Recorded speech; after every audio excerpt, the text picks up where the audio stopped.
The big picture is we've actually gained 1.5 years of extra lifetime over everybody else that's commuted.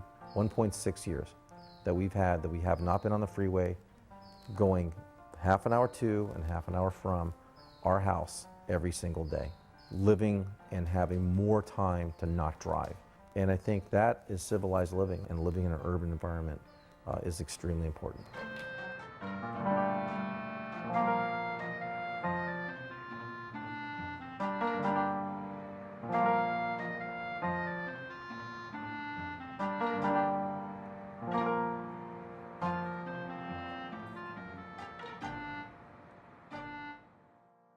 After going to the University of Idaho, my goal was to have my own firm.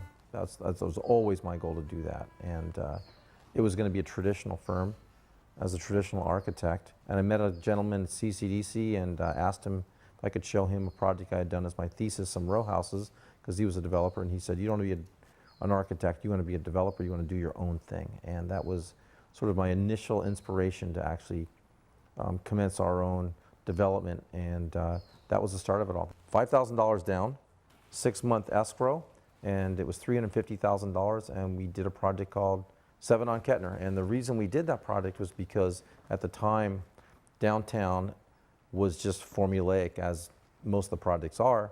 It was 2 bedrooms, 2 baths, 1 bedroom, 1 bath. We had a goal of keeping our family downtown. In order to do that, we needed to develop a place that had 3-bedroom units. And they were actually the first 2 kids that were born in the new redevelopment area. We lived above the store, which was always a theme that we wanted to do. And we've actually figured that over the 20 years that we've lived downtown, that we've saved over $2 million in automobile depreciation, gasoline, cars, tires, insurance. People are slowly but surely understanding, and the gas crisis has created a situation where they're forced to understand it, and that's a good thing. She says nobody wants to read me. And I think there's a story to be told about doing the architect as developer and how we tried to improve downtown. Or this thing was a whole giant performer, because that's like, you know, it's behind every project that you do. I'm saying it's performer. The word performer is this big, and it just starts in the corner and it bleeds out and it doesn't make any sense at all. And you put the 2 pictures. Done. We built 1 project a year. That was our goal. Every year we built 1 building. It was important to us that the buildings were one-offs, pieces of our work really progressed because we got feedback. And it wasn't a client's feedback, so we weren't fighting anything. We were actually putting all of our energy in a positive manner. We could do less drawings but more design. That's the dilemma most architects have, is they need to get their first commission, and their first commission is a remodel, and they have to start at the bottom and they have to work their ways up, and it takes 20 to 30 years before you become a real architect and get a real commission. And we just basically circumvented that. We shortcutted it by doing our own project and not having a client. And our careers blossomed, and we developed our own architecture, and we developed urban housing, and people actually started to emulate what we were doing and integrate that into their work. The cities started to flourish and go forward in a non-suburban manner.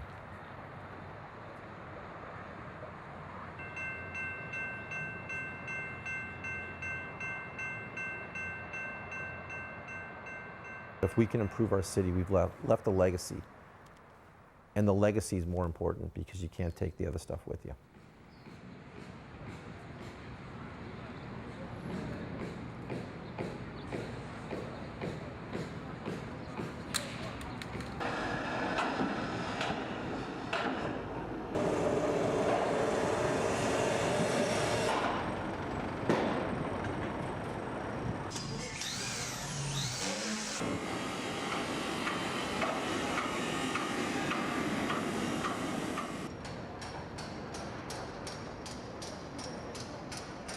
And the other kind of strange aspect of this whole complex of building a building is that the architect doesn't have freedom or control and can't make the decisions, whereby we can.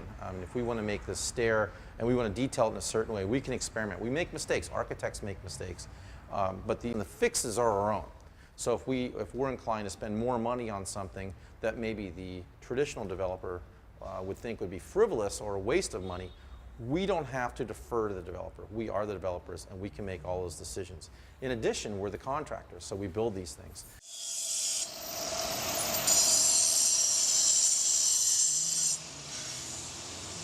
That's kind of the next evolution of what we're trying to do, is to create these buildings that will basically take care of themselves and be sustainable. Sustainable from the sense of taking care of them, and sustainable also in the sense of taking care of the environment. This building here has 132 solar panels that are on the roof, and those solar panels will actually generate enough energy to run the systems in the building. So they'll run this house on top, they'll run the elevators, they'll run the stair lights, the common lights, the exterior lights, the mechanical system in the garage, the lighting system in the garage, the entry doors. They'll basically try to keep the building alive. Everybody pays their own way.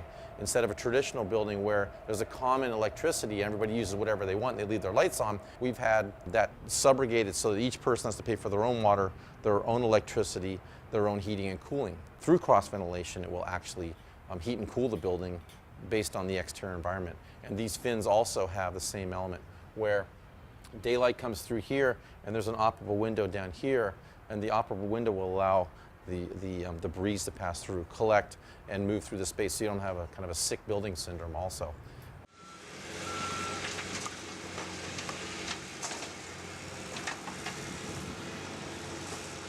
It's saving heritage, which is really important in San Diego. In addition, we don't have to take buildings to the dump, we have to demolish them. This is the oldest house in Little Italy. It's called the Prey House, and it was built in 1872. We believe that you should save buildings, not practice urban removal, which has traditionally been the practice in the city of San Diego. A city like a family, it's over time. It's not something that's created initially just by having all 30-year-olds, all 40-year-olds or 50-year-olds, or all newborns. You have to have this variety for contrast. You have to have the old and the new. And our buildings try to create patterns and textures that build on the existing patterns and textures. The city has a history.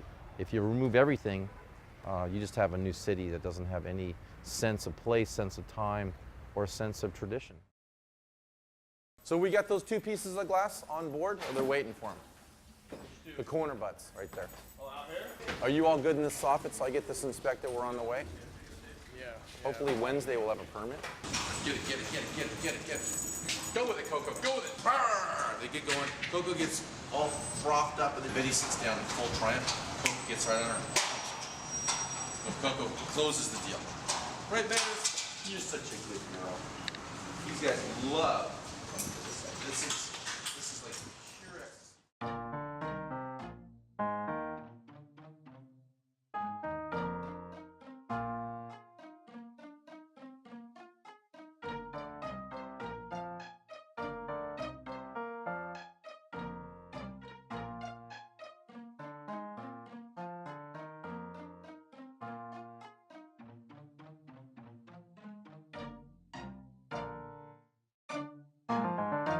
If you think about it, the developer traditionally is not educated in urban housing or urban design.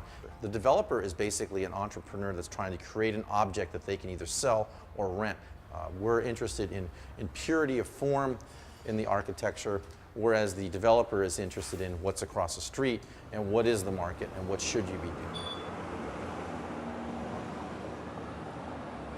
But as we started to work on this property, we became enamored with the siting and the location and what it really could be. So it became this kind of transition lot, strange triangular lot, which was very difficult to actually develop and do architecture on. Basically, it was a series of planes that the house sat on, and then the planes developed walls, and those walls then protected us from the sound, created enclosure. Because of the setbacks, were this linear element in the middle, which would be the main residence. The garage was off exchange here. And the glass floor was another element that was kind of unique in that it brought daylight into the basement. So the basement became more of a space rather than kind of an afterthought. Then we started to develop these sort of orthogonal spaces outside, one being the French garden that Wendy dubbed, a series of these wonderful flowering pear trees, and then this magical hedge that really enclosed the southern end of the building. In section, the building is 4 stories in height. One being below, there's a pool that's adjacent to it, the reflecting pool. That's the main living space that flows back and forth. So when you open up the doors on a wonderful summer day, it becomes this wonderful space. The inside and the outside basically become this continual space here. Second floor were the kids, and then the third floor became our sleeping area here. All the interior spaces created out of wood. So in the main living area, there's only wood, the concrete floor, and the glass. And the feeling is that it's a worn space for people to appreciate the California lifestyle.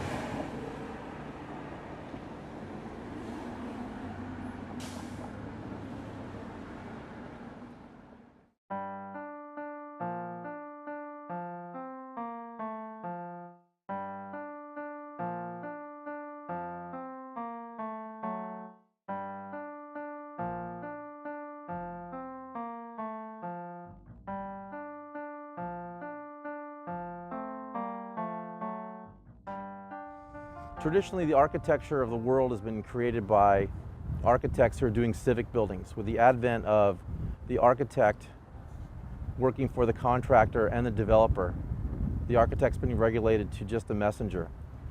We, in our process, by being the architect, the contractor, and the developer, control the buildings and make it a better place for people.